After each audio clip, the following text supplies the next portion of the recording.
Okay, so now we're back at the front door of the house, and as you come into the front door, you take a right, you come into the guest bedroom and third bedroom side of the house. The third bedroom was an option that we chose in here. The way the house typically comes is the entry to the bedroom about where David is standing, videotaping this, it's on the wall there where the cloaca is. But we didn't want another retreat area, office area, so we opted for the third bedroom option, and you'll see what we did with it in just a moment. It's kind of like we're holding that as the surprise because it's really kind of cool. So anyway, back in here is the guest bedroom. The guest bedroom is got a really lovely feature in it, and unfortunately you can't see it today, but right there out the window is Mount Rainier. And it looms large. Nice. It's very beautiful when that's done. And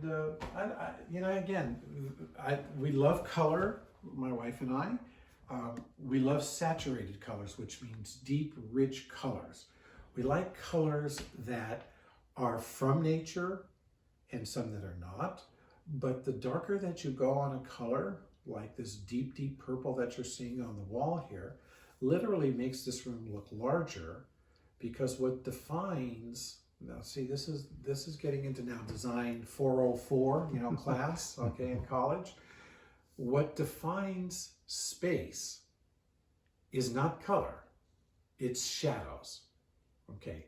So when you're using light colors like white or tan or ivory or little lemon yellow or minty green, they're very light and they pick up all the shadows where the walls come together in the corners, the shadow where the ceiling hits.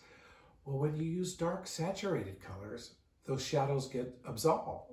They just go away. They just absolve into the wall. So there's no shadows in a room that's dark, and that's what defines space. So when everybody says, oh, paint this room light, white, it'll look larger, wrong, totally inverse relationship. If you want a room to look larger, paint it dark. It just expands exponentially on you. And here's the result. This is not a gigantic room. It's not a small room. And it just has this wonderful feeling to it. The four-poster bed adds a little drama.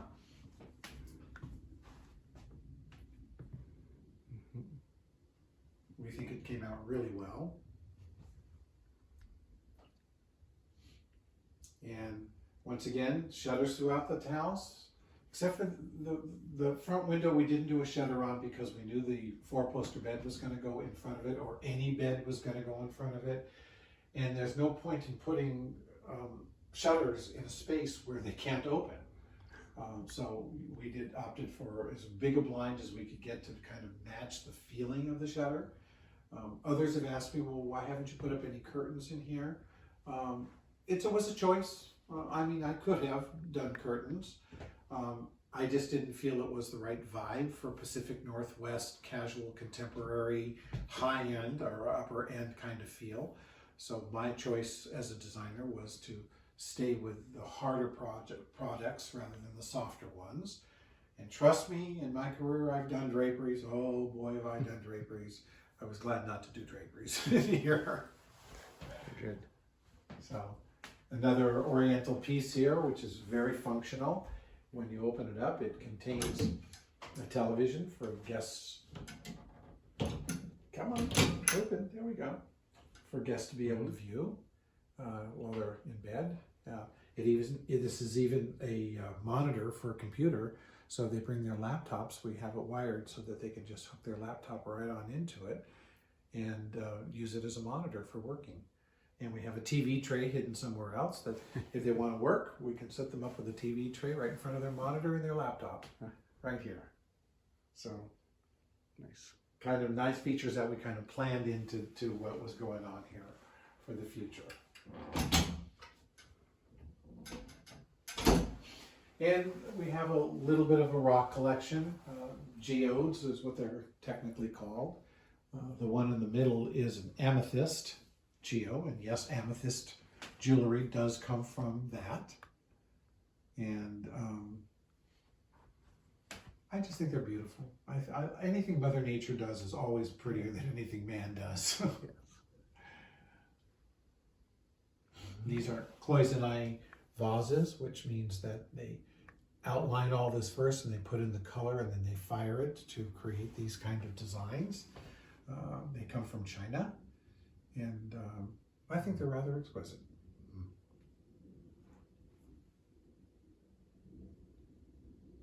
And once again, when you're a comfortable, confident designer, male or female, it's kind of like part of how the trade goes and develops. Is if you point to the chair that's sitting over here, David, for a moment, you'll see that there is a pattern on the chair, which is kind of this dainty, guest roomy kind of pattern, with then a much bolder toss pillow put into it. Same colors as the other ones, and that's the kind of tricks that designers like to play, is that mix up. I mean, I could have done it with that same fabric, but it wouldn't have been as exciting. So my point here is, do the unexpected, let it pop, because this chair now pops because of this.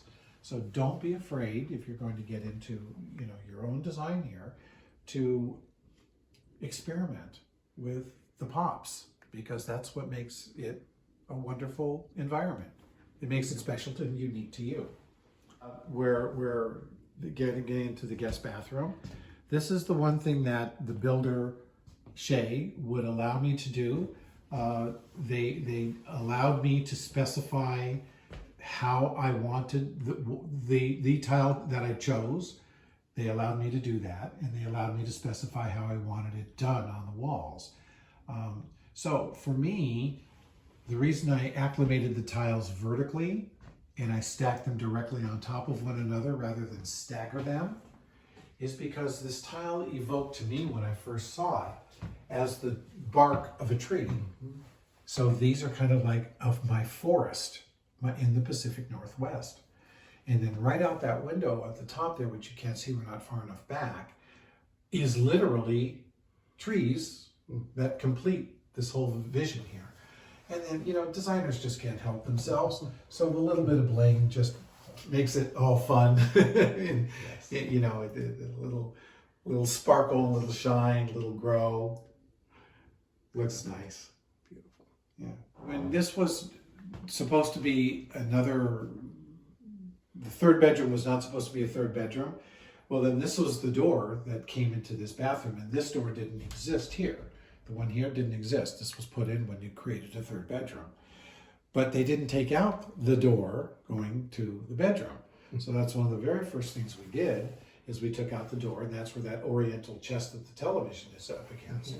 And we didn't want to just wall it off in here because we needed the depth in order to put a storage piece here. So we just did the same kind of treatment as in the shower in the niche, and it just kind of sets this off and gives us an extra 4 inches for this piece to sink into the wall so that it didn't stick out.